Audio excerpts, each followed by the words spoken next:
What up, man? It's the homie Uknowcell. We in here live kicking it at Digital Labor Studios. I got my dogs with me. My first cousin, blood cousin, Louie the third, producer in this thing.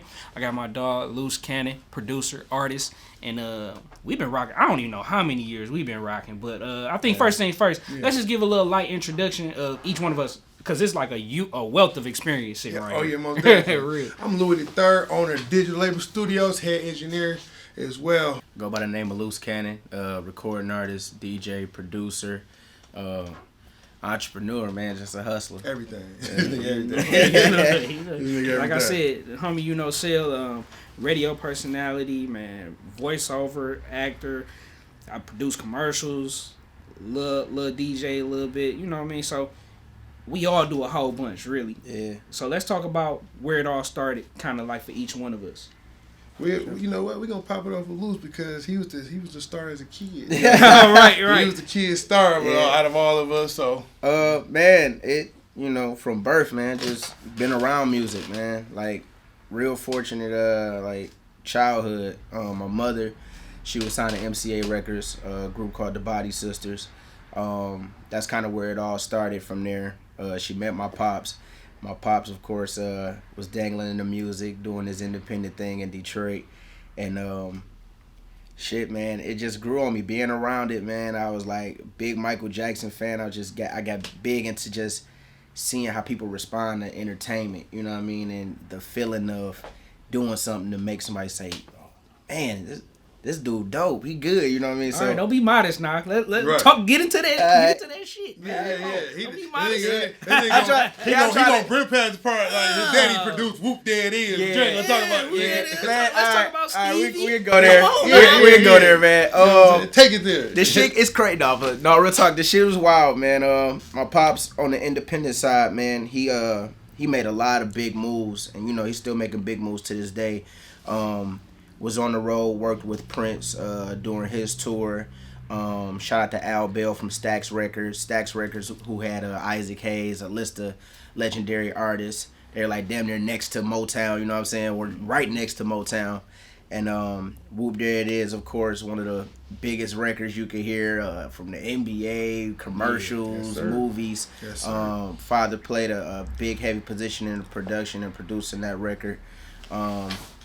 And it was just time, man. As I got a little older, I felt like I was ready. And I was so ready to the point where I ended up in the room with Michael Bivins from New Edition. My mother, once she finished her music career and got, back into the industry, she was doing artist development. She still does that to this current day. Hey, so at that age, did you realize how big that was, or you was kind of like, nah, hell no, bro. Yeah. Like I was living in New York, bro, in the Universal building. I didn't know that. I lived in New York, and the Universal headquarters was, in the heart of New York. And bro, I would see everybody. I seen Lil Wayne and Cash Money come in and get their deal. I seen Rough Riders. I seen like a bunch of people.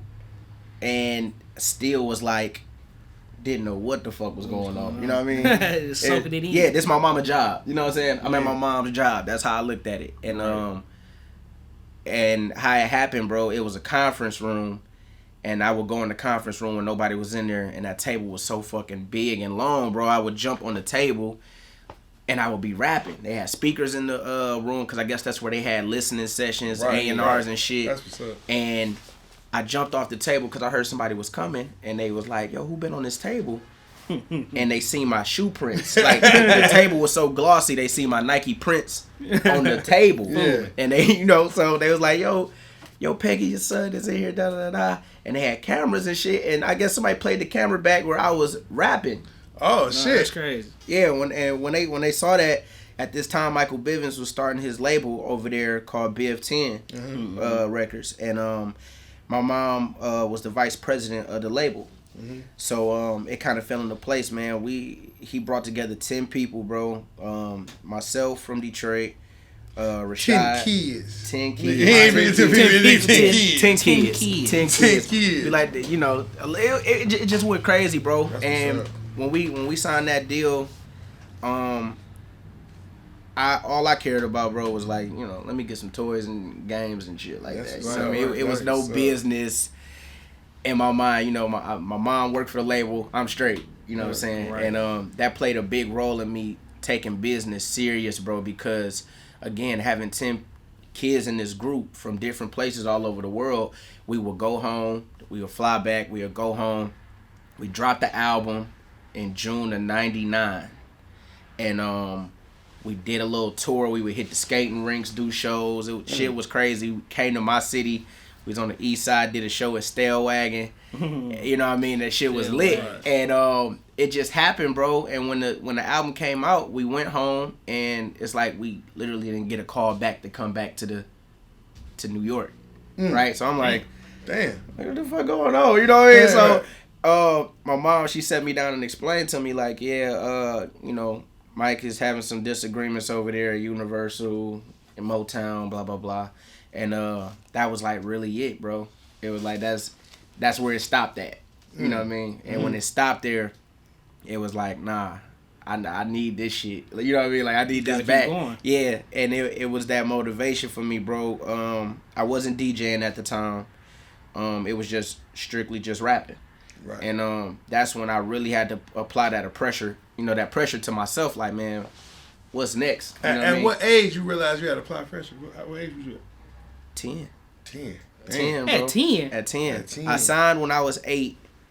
And by 10 years old, bro, I was like, I got to do this shit That's somehow. crazy. When I was 10, bro, I wasn't thinking about none of this shit. Yeah. I was still playing basketball. That's not necessarily true, I was at the because that's YMCA. when we got introduced 10, 11 to the radio station, right? I mean, but just like him, in my mind, it was just some cool shit. You know what I mean? Like, we meeting Ludacris at 10, 11 years old. I remember the first time we met Ludacris at the radio station. He was sitting in a chair kind of like this. I swear to God, I thought he was handicapped, bro. He was so little in the chair. Bro, and I'm thinking he a handicapped rapper. Let me tell you something, bro. Me and him have never talked about that to this day. Bro, all these years, I thought the same thing, bro. Dog, I thought he was a handicapped rapper. Right bro. hand I to swear God, to bro. I'm not lying, bro. We never talked about this. And I thought the same thing, because he was sitting like a little, like his legs didn't work. Some shit. Yeah, it was I don't weird know as what the hell. fuck. Yeah, bro, yeah. That's, we met Ludacris like that, you know what I mean? So at 10, Yeah. we around like Spud, DJ Fingers. We around all these like legendary DJs and stuff like that in the city. Coco, Mason. We going to play paintball with these guys. You know what I mean? Yeah. At 12 years old. Yeah. And then fast forward, 2010. I'm in the radio station working as an employee. You know what I mean? Right. So it kind of all came full circle. And even before that, I remember, like, I went to school with DJ Los. DJ Los is, his mom and my mom are literally best friends. Yeah. So I've been knowing him forever. That's like and more like our cousin. If anything, if somebody say DJ Lo, you'll hear me say, that's my cousin. Exactly. I say Lo. He was the one that we kind of like, man, we want to DJ. So he really got me into DJing, sort of. And my mama bought me a set of turntables.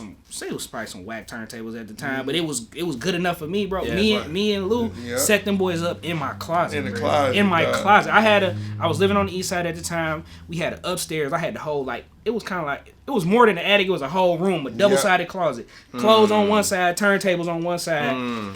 We in there just scratching, working stuff. My first song I scratched was Joe Budden, Pump It Up. Pump It Up. And Spud, who was the program director of it's now Hot 107.5, but it was 105.9 back then. 105.9 Jam. In a house, bro. Yep. He was giving us a lot of records, so we was doing stuff. And just a funny story, bro. I remember I was DJing at the crib. My mama had left. I was playing Eazy-E, Give Me That Nut, bro. Give me that nut. I remember that. Bro, my mama came in and Give you that nut. Who playing it? All you hear was, give me that nut.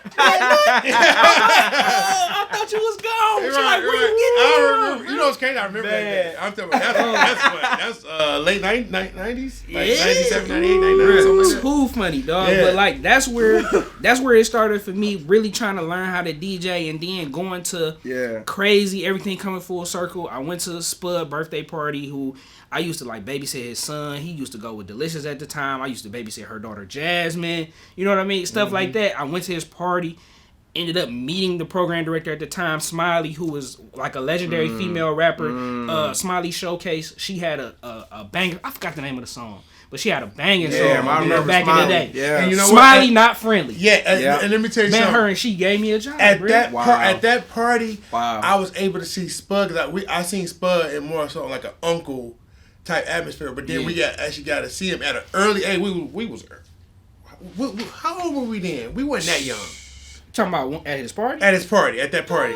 This was 2010. Yeah, 2010. So for us to go from seeing him not cussing or nothing to go and seeing how they drink with the cigar and everything, they're like, oh, okay, we get used to this. Right. And I was sad because that's when I was going off to either New Mexico or Kansas. I'm like, damn, this nigga selling the radio. I'm gone. I gotta go back to college. I'm like, this nigga in the zone, bro. Yeah, but you didn't tell him how at 10 you was already answering the phone for them. Though. Oh, I didn't tell y'all that. So like I said, my mom and Spud, they were friends. She used to babysit his son, stuff like that. So I used to go to the radio station at 10, 11 years old, and you know how they have like hot at 9, whatever. I used to be the kid answering the phone, asking you, what's your song you requesting? And they'd request a song, and I used to have to write them down on a piece of paper and put tally marks to see who really had the most votes for the songs so that he could play the hot 7 at 7. Wow. At 10, 11 years old. Wow. You know what I mean? So that's just early experiences, and then everything comes back full circle. I'm in the radio station. He goes off to school. He plays football.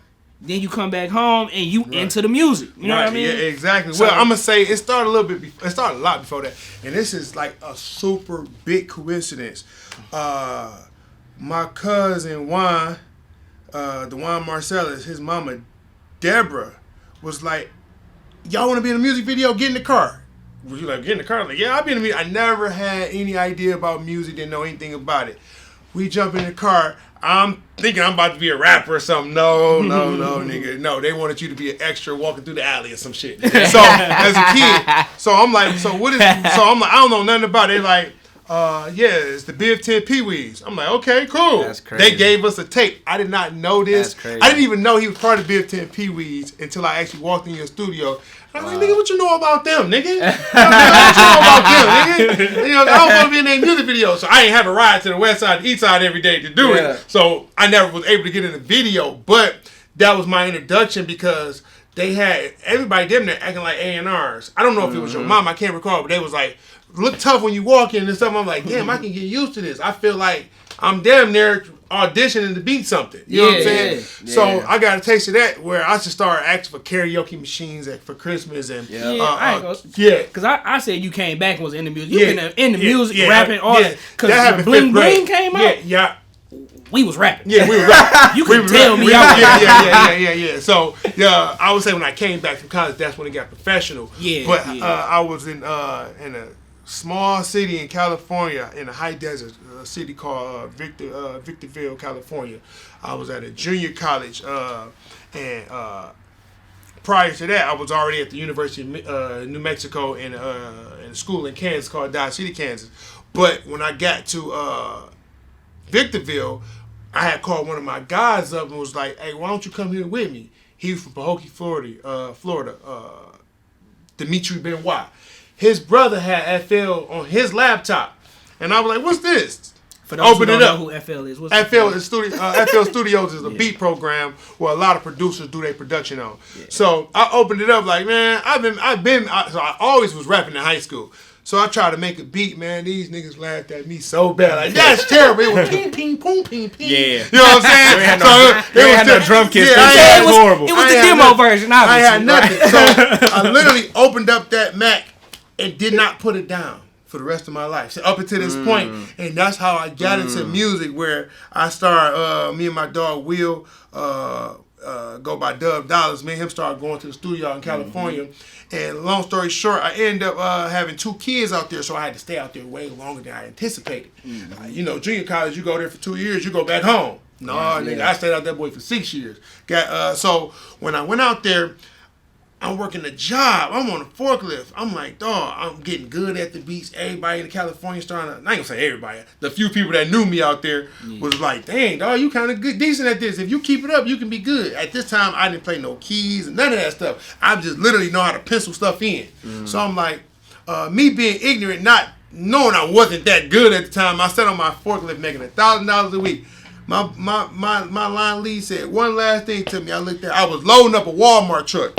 I looked at that nigga right in his eyes, and he was a white boy. So I looked at that nigga right in his eyes and just said, nigga, I'm done, bro. Took off my jacket, punched out, flew back home.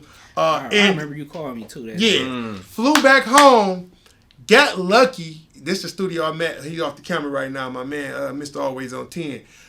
Started really kind of working as an intern there. It wasn't an intern, but I didn't know what I was doing. So what I did, I put in 3 days, back to back to back, 20 hours. I'm not lying. Learned Pro Tools. Didn't even know what Pro Tools was. Learned what it was, opened it up. So how I taught myself was open up Pro Tools, close it. Open up Pro Tools, close it. Open up Pro Tools, close it. So that became muscle memory to me. So now I started getting on everybody's nerves. It was a Beat Gang Lee. He was working up in there. I had a producer by the name of Dre, Tevin. A lot of people was just, I was just getting on their nerves. I'm going to harass the fuck out of you until I learn how to do what you know how to do. I'm going to pick your brain. I'm going to buy you a hot and ready. I ain't had hot and ready money. That's how broke I was. Going to get them hot and ready, teach me how to do this. So long story short, how I built my clientele was the 4th day of learning Pro Tools. I said, can I do a promotion day for y'all? Friday, Saturday, and Sunday.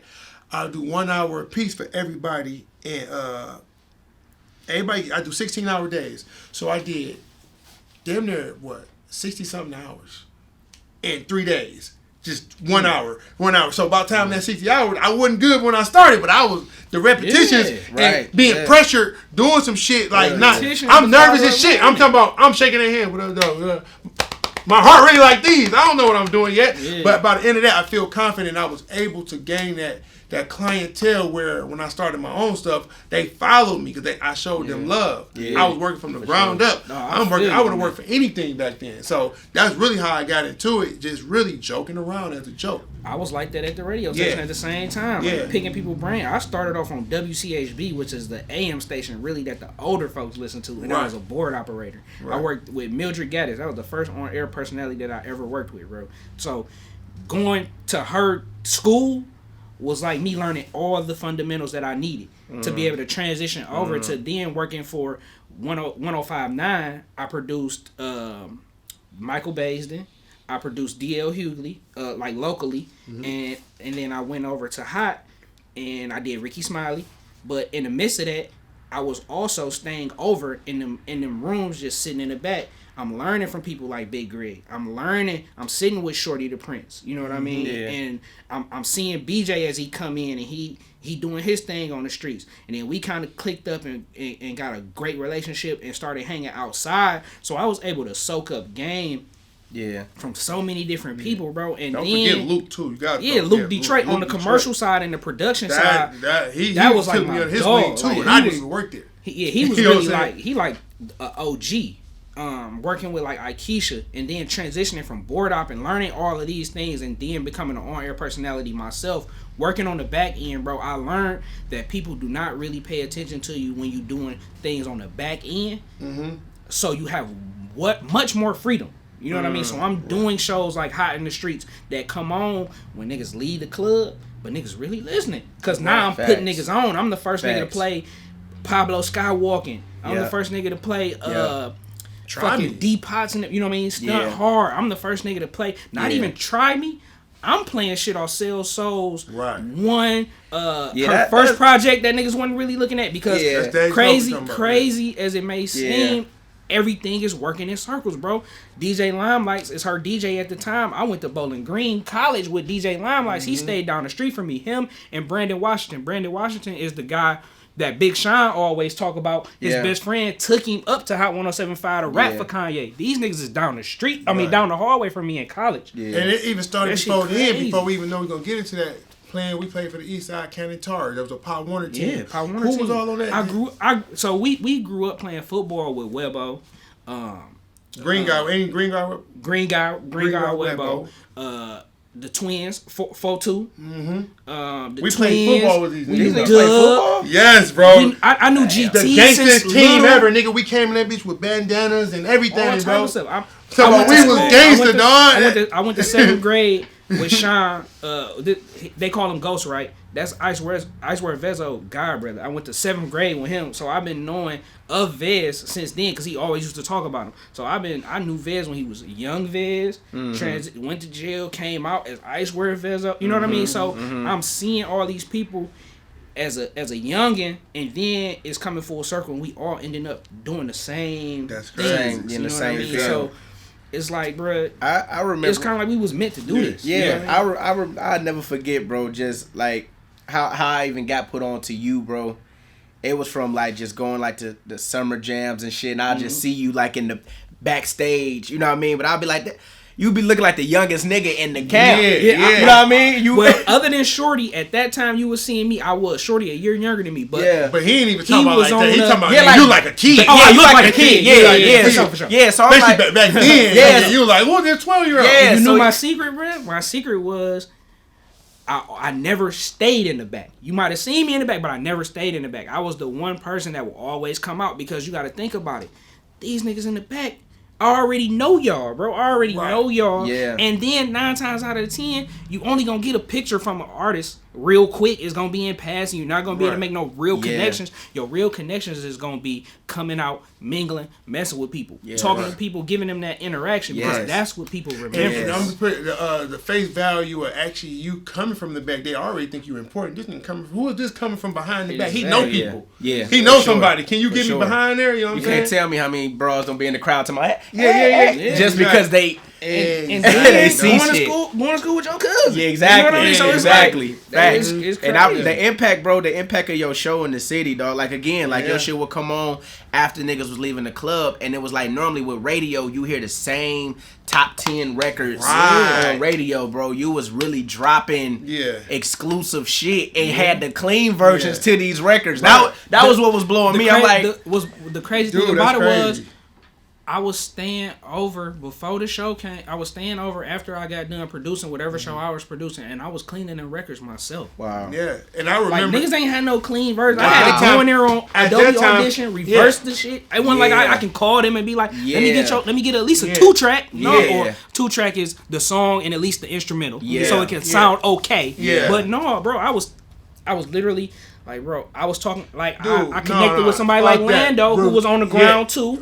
Remember Had him trying come to up. edit Try Me, bro. Let her try me just before she had a clean version. Wow. We in there editing. It took us a while because I ain't gonna even say us. I had to tell you, like, you gotta do that. I know that's a long part, but the beat reversing with the lyrics. So it's like he did It sound that. like you I rewinding remember the that. tape on a lot of them records. Exactly, So- because he did not want to be like everybody else, to be cliche, because you know back then what song was coming on at the top of the hour. And that's every year with radio. Yeah. But he went against the grain. He said, you know what, I'm gonna give people a chance who don't have that platform, who rock with me before the being popular in Detroit. And that's what really made you at the end of the day. You know what I'm saying? I didn't And see, it's what we love to do, though, because we love music at the end of the day. So Facts. that was my... Yeah, you that gotta was have my a passion, thing. dog, to do some Exactly. shit like that. You gotta have a Exactly. serious passion to just say, you know what, I'm finna make the clean version myself. Exactly. But it comes before that. It comes the work you got to put in before actually getting to that stage. You got to sit at these hot desks that's you got to just pass. You got to be humble enough to pass out flyers and all that stuff. Yeah. What is it? Promotions? Working in promotion. Working in promotion. Yep. That sound like it sound like you're important. No, nigga, you are putting up the signs. You You about to put the putting up a mascot tent. hat on, Nigga, and you you know about what I to dance and do the robot for the kids. Yep. So you got to be humble doing all that kind of stuff. Didn't you say you was a DJ, a clown DJ? I was a clown, bro. He's a clown DJ, nigga, bro. I literally when that period of time with the Bill 10 situation happened, I'm like, nigga, I need some. I now at this point, I'm loving money. Hey Marty, make sure you make that a clickbait. Like I was a clown, then. make that clickbait right there. I used to be a straight clown. I was a straight clown. For real, bro. And it happened with Smiley the Clown, bro. Like that nigga used to really be around the city, Bruh. Yes, that nigga bro. was And that that's nigga was one of my what I'm birthdays. He when I made was a kid. he made me want to do that shit, bro. Because I'm like, damn, I'm watching him and all the kids fucking with him again, the entertainment side of shit. Yeah. And I'm like, yo, I ain't never seen no kid clown. Right. I never seen a kid clown that raps. Yeah. So I was like, yo, ma, hey, take my Tim, spray paint these motherfuckers gold. I want to be MC Glenn the rapping birthday clown. And she was like, she smart, bro. She They ain't even spend money on their kids, Bro. and you tapping into a fan base that's gonna continue to grow Yes. with you. Yeah. I'm telling you, bro. Like, that was we really posted, smart business. We post. My mama made the flyers, and my cousin India did a few shows with me too. But again, I'm so good with freestyling. Right. All I had to do, bro, was know your birthday, know how old you were, what you like to eat, little shit. and I would put a beat on, and I would do a freestyle. My mom would do the blooms, the face painting, and literally, bro, I come from East Warren. She dropping flyers at every liquor store, and people was calling, bro. And I did probably like 7 parties, and I got tired of it quick, right? So I was like, what made you get tired of it though? It was just like, man, I'm tired of taking off this fucking makeup. It was little shit. It was little shit. But it was just like, man, nah, this too much, because that shit would stay on you, dog. They got to go to school the next morning with that pink fucking face because it ain't all the way off right and shit. Right. So I was like, nah. So we on a block, and a block party was going, and I seen a dude DJing, bro. And I just walked up to him, and my first question, bro, was, how much do you make doing this? I'm 12, 13 right now. How much you make doing this? He like, shit, I'm eating. That's the only thing I remember. You know niggas in the D ain't giving no. Nigga ain't give me no price. He ain't give me no price. He just said he was eating. And how old was you when that happened? I was like 13. That's how you know how real Detroit is, nigga. I'm eating. Nigga. Yeah, he was like, I'm eating. And just by how he looked, I could tell what he was telling me was true. I'm like, all right, Christmas come up, I want some turntables. Right. Boom. She bought them joints. I locked myself in the basement. Like right after school, I'm just in there practicing. And Indy, my cousin, was my first party I ever did. She had a birthday coming up, and it was an all-girl sleepover. I'm like, please let me DJ this shit. All girls, hell yeah. I'm like, let me DJ this. Was there. Yeah. So boom, at this time, bro, at this time you got the B2Ks, you got the, all these records. Scream Tour was the it was the shit. Oh my God. That's what's up, man. After that, bro, I DJ'd the party, and every chick mom was like, you got a card? I ain't got no cards. No, but you take my mom will give you my number. Right. Right. And then that's when my mom understood, like, okay, he needs some cards. That's what the business, man. And that shit became a word of mouth, bro, literally of I would do a party, somebody from that party would ask me, give me a card, boom. And every party, bro, I'm just, you know what I mean? And to be honest, bro, I can say from the time I started DJing and to before I even graduated high school, bro, if I'd have saved a lot of that shit, bro, I'd have fucking been a millionaire. That's how much I was killing shit, bro. Man, that's what's up, man. You know what I'm saying? I'm piggyback to what we were just saying about that, the mentality of Detroit, though, man. Let's talk about that, because what you just said, that's in one nutshell how a grown man did not want to tell a 13-year-old the game, and I think that's what hindered Detroit, man. Yes. Like Atlanta, I was just talking to my man Marty McFly. Was like, hey, man, I got my own studio, bro. Yeah. I mix and master at a professional level. I got $4,000 mic. We got $8,000 monitors sitting behind us. We do this. Like, we really doing this, John. We got compressors, all that kind of stuff. If you put your time together, I put my time together, we put Cell, we put him, we put Looze, and we get somebody with a platform, but we all put in the pot our talents. We ain't got to put no money right now, because we knocked all the overhead down. And we do everything on the back end. Niggas don't want to do that in the D. Why is that? Yeah, bro. I honestly believe that it goes to the passion too, bro. Like your passion can't just be the money. My God, you know what I mean? A lot of people get lost into that. If my passion was just the money, bro, I'd have stopped after I didn't become an A&R for Pablo or Dave. You know what I mean? I would have been stopped, bro. Because I understand the mentality of somebody putting their all into something and something popping and then you not receiving anything back from it. I understand that because I've been through it, but I also, my passion won't allow me to stop doing what I love to do. Facts. I think so. It's kind of like you got to make sure you linking with like-minded people who got that same amount of passion. I mean, even when it ain't that, bro, I think people really just don't understand good business when they come across their desk sometimes. Exactly. Definitely. And then I'm gonna say something. What happens in Detroit, man? You got these DJs, these radio hosts, and they show love initially. They show love. They get you to that next step. But when you make it there, we're not asking for no money in return. If I record you for free, I'm not asking for no money. But hey, if Trey Songz is in Detroit, tell them to pull up and record with me. That don't happen. So it's like we're not doing that. We're not getting money on the front end. We're not getting no benefits on the back end. So guess what? We gonna tax you up front. And we gotta leave that alone. We gotta know how to collab with each other, man. A lot of it is like having no succession plan too. You know what I mean? You gotta think about it, bro. It's been, not to knock nobody, because they've been doing what they do obviously at a high level for so long that it allows them to stay in a certain position. But we've been listening to the same people since we were in the back seat of a car. Right. You know what I mean? So there's really no succession plan. It's not no, once I get to here, where I'm gonna go next, and then who am I gonna pull up? You know what I mean?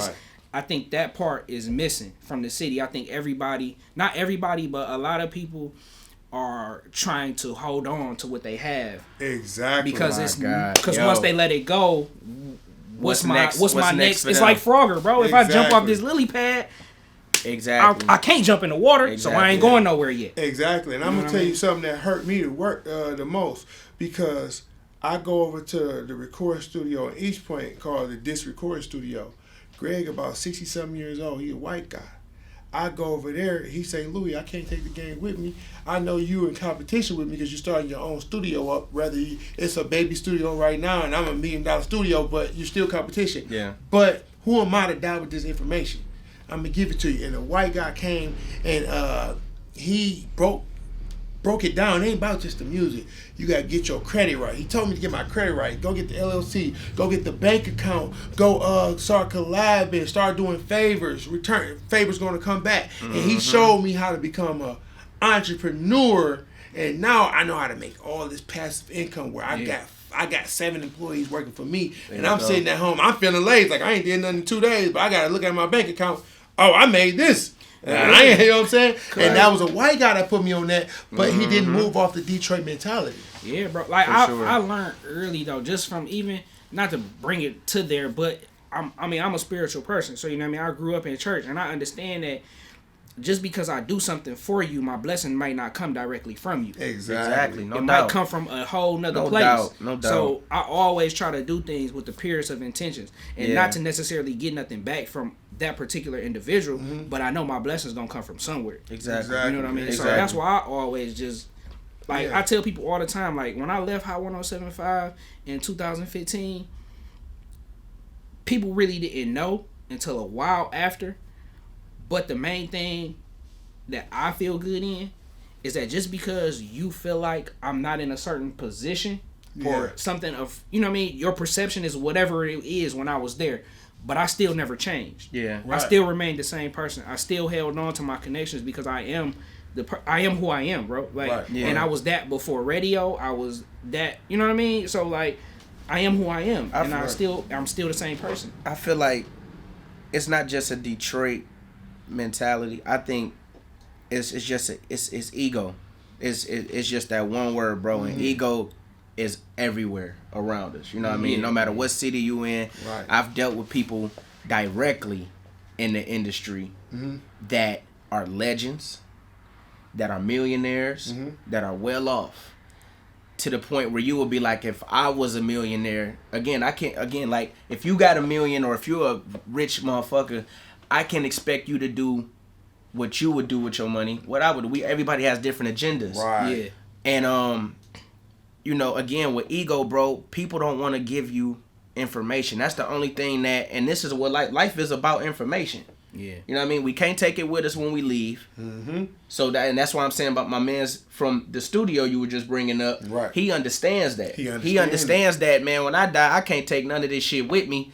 Let me get his game up. Right. And if everybody would do that, man, we would be in a better place, bro. Like, I've dealt with people who could literally take my career and throw it in the air and take it there. Take it there. But their ego of whatever it was, because I can't even put I can't even diagnose that. You know what I mean? Right. But whatever it was, and they're still performing. They're still out here. They still going on tour. Right. And they don't want. I don't know what it is, bro. And I'm gonna tell you this. I'm just speaking on you in particular. I have literally seen this guy DJ. I'm like, this fucking DJ. Yeah. When we were doing the beat battle, I see you in there DJing. Then I see you, nigga. He make beats. I'm like, this nigga damn near, he better than me. I don't even know if he better than me. He that good at making beats. Yeah. You see what I'm saying? So that just lets you know. Then I had to really, like, this nigga really not freestyling. He got to be lying. So what I would start doing with him, let me see if he's ready for that. I start throwing out words. So he got to catch on to that word. Then he'll pick it up. I keep throwing words that he rapping. I'm like, this nigga could go for 5 hours, bro. He's real. He's really freestyle. Because a lot of people have them verses in their head. Oh, yeah, already locked in. So my thing to say, whoever you talking about, the thing is, how do you justify not fucking with you if you not do everything? So it got to be ego thing. Nothing else can justify that. Yeah. So and you're right. It might not be a Detroit thing. It might be a culture thing. Because like I said, the guy Greg Riley, he's part of the recording studio, but he's not part of the culture. Right. Like, you know what I'm saying? That part, it took somebody outside. And then you got another 80-year-old guy up there named Tom. Tom breaking it down. He what's the movie Rocky Balboa when the coach, listen, Louie, you gotta do it like this, Louie. He turns his head, Louie, you gotta understand, these motherfuckers don't want to see you win. Like, this is an 80-year-old man. I'm thinking I'm in a boxing ring. He coaching me. I did all Blade Icewood stuff. You still see people in the NFL doing this. I did that. I made that happen, and I'm going to give you the game. Just come up here and sit down and talk to me. I'm like, how much you want? No, it's not a price. Just come talk to me. Free game. Like, free game, bro. Free game. Free game, and we don't do that. We got to change that, and it got to start with us even creating our own platform. That's what this setup. I don't even know what to call it. It's an interview. This is talking real shit. Yeah. So it's gonna take us to get a platform so we can show people it's okay to give, bro. I'm not saying provide all your service to somebody, but at the same time, if you see somebody on the verge of doing something big, give them that break they may need. You know what I'm saying? Yeah. Be that special person where they could come back like me right now talking. I remember that situation with your mom. I don't know if I was 8, 9, but I feel like she didn't know me, but she gave me an opportunity to be in a music video. For sure. Greg gave me an opportunity to show me, hey, nigga, my credit score was a 345. I'm not lying. My shit touching 800 now. It took him to tell me all this. Dang, you can't be on child support letting your shit ring up. You got to take care of this in order to do this. Yeah. So when that had happened, I said, oh, it's deeper than music. It was meant though, bro, because imagine if you didn't bump into that man. Exactly, you know what I mean? bro. And with that's something else people got to separate, man. If love and greed, you know what I mean? If you love something, you going to be dedicated to it. It don't matter if it's a bitch. Right. It don't matter if it's a job. It don't matter what it is. If you get greedy with shit, bro, you know what I mean? Again, that's why people with different artists. Some motherfuckers say, man, I want upfront instead of a percentage. Exactly. I want, you know what I mean? Because they don't think long term. It's kind of like they don't believe too. They don't believe. They don't believe. They don't believe. They do not believe. Everybody and they got the right to not believe in it, but you can't want to abuse my talents when it's beneficial towards you. Like, oh, now I'm good enough to do this. Or you see something, man, listen, I ain't going to throw nobody under the bus because these people I still talk to and I rock with to this day. I post something, they see a big name like Oprah Rolling or something in the studio. They ain't call me all year round. When you trying to link up and work on some production. Yeah. Guess what I call? Yeah. I call Looze Cannon because guess what? Luz, I'd rather do this with you, somebody I haven't been talking to every day, opposed to somebody who's on my team, man, and you're not even trying to do nothing until you see something get posted. That's weenie shit to me. That's just what it is, bro. And it's just about too, bro. Like everybody ain't meant to kind of share your blessings all the time. Sometimes some stuff can get taken away from you because you putting the wrong people in that space. Yeah, you know what I mean? For sure. Exactly. So, and I witnessed that. I've been through that. You know what I mean? Putting people in spaces where they ain't supposed to be. Exactly, giving people access when they ain't really supposed to have access. You know what I mean? It's only to a certain degree. I mess with you, but I might have to mess with you from over there. Yeah. You know what I mean? Yeah. And you know, it sounds so cliche when people say that stuff, but now when I listen to Dave's Low song, she got a song called Beef and Broccoli. Mm-hmm. Going through my experience, I feel it more. I'm like, that's my shit. Everybody else be like skimming past that shit. That shit ain't nothing. Yeah, Beef and Broccoli. Oh, y'all niggas ain't in this position because I'm feeling everything she's saying, bro. That's how you know what I'm saying. And it's like when you hear these interviews, you see who your real friend is, bro. I had a scholarship for the University of New Mexico, man. I had families and friends. I had a full ride over $250,000, bro.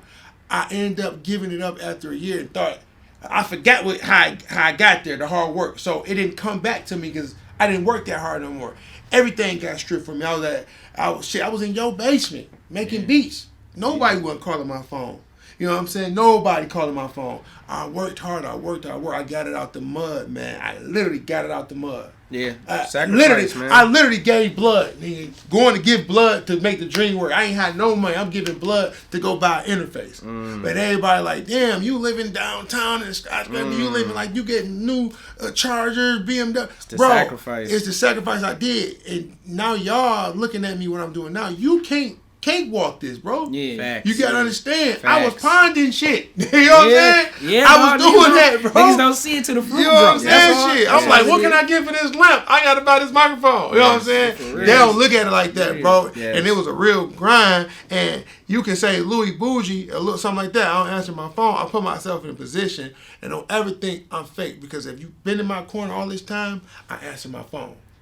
It might be them times, them few times I have literally up until this very year, I have let certain artists just eat off me. But at some point, you got to man up and be able to give something back to your homie. You're not my friend. And I understand you buy the tissue for the studio, you buy a pizza for the studio, but let's do some real shit. Come on, let's be a real nigga and stand up. And all right, you had the pressure on you for 5 years. Let me go ahead and take it from here. That shit never came, bro, and that shit like kind of hurt, because them your people, but you gotta know how to let them go. It don't have to be no beef. But at the same time, I'm not going to take care of you, bro, no more. Yeah. That shit over with. Yeah. You got to hold your own weight. And I'd rather rock with people who doing the same thing I'm doing, opposed to rocking with a day one who ain't never did nothing to help the situation. And that's where I'm at right now. Man. You know what I'm saying? Man. That's where I'm at with it right now. Yeah. I think that's where we probably need to just go ahead and be like, yo, bro, this is the end. Yeah. This is the end. I think we gave so much game on this boy. Right. God, it is. Exactly. So, and just great introduction, you know what I mean, and letting people know, where we come from. Exactly. And not to brag, boast, or whatever, but I mean, this is where we at, bro. You gotta let people know your accomplishments, because people easily forget certain things, whether you do something for them or whatever, however it go. People easily forget certain things, so I think it's always important to definitely bring people back and highlight your accomplishments, man. Because people, once they see this, they'll be a little bit more hesitant to ask for some free shit. Oh, man. You know what I'm saying? Like, he did. Can he say he did that? I was in here laying tile. I had to learn how to YouTube laying tile. Yeah. It took me 4 times. It made about $4,000 before I got it right. I'm in here fucking up all kind of tile. You know what I'm saying? You can go back on my YouTube and see that this place was totally different. Matter of fact, the first interview, you in here, the first day I met you, you seen it was Red Ugly Wars in here. Bro, it was a screen, the whole screen right here. The booth was here. You know what I'm saying? It was a hole in the wall, but you seen with dedication, and you just recently came back and seen how it looked. You know what I'm saying? Yeah, I walked in here like, what the fuck? Yeah, you know what I'm saying? So, but we locked back in, man. We about to make it happen, bro. Yeah, for sure. This is something we probably gonna do all the time. These little things to be on some real stuff. We ain't even have it. This wasn't prepared. Talked about nothing. We just said, let's bring the camera in, let's talk. So hopefully next time we even do this, we got a name for all this. You know what I'm saying? We gonna talk about everything next time. We need to talk about pandemic. We need to talk about sports. Exactly. For real. You know what I'm saying? Because I believe the pandemic, they doing it to change the currency. You know what I'm saying? So y'all look out for that next one. I'm thinking they talking about putting that chip. Crazy right now. You know I was about to say invest in that big crypto. Do your research on some crypto. Watch out for that vaccine. I'm gonna keep it real. We about to get into some real shit next time we talk. I just need some burners and some soup. Yeah. You know what I'm saying? Exactly. Most people who sign their soul away, they can't even talk about this. But guess what? We in position to talk, man. And we gonna talk, man. That's what we gonna do, man. I appreciate both of y'all too, man. And I'm proud of both of y'all for sure. So we all kind of came a long way and cross paths at many different times of our life, and to be sitting up here right now, bro, it's definitely a blessing. A blessing, you know for sure. So you man, sign us off, man. This is what you do. Oh, man, you already know what it is. The homie Uknowcell, we signing off right here at Digital Labor Studios. We just kicked a lot of game with you, man. This is all word to the wise. You take this information and do whatever you want to do with it. Y'all was a part of it. Word to the wise. That's there we go. Word to the wise. That's what you rocking with. The homie Uknowcell, Looze Cannon, Louie the Third, Digital Labor Studios. You know what it is. Let's get it.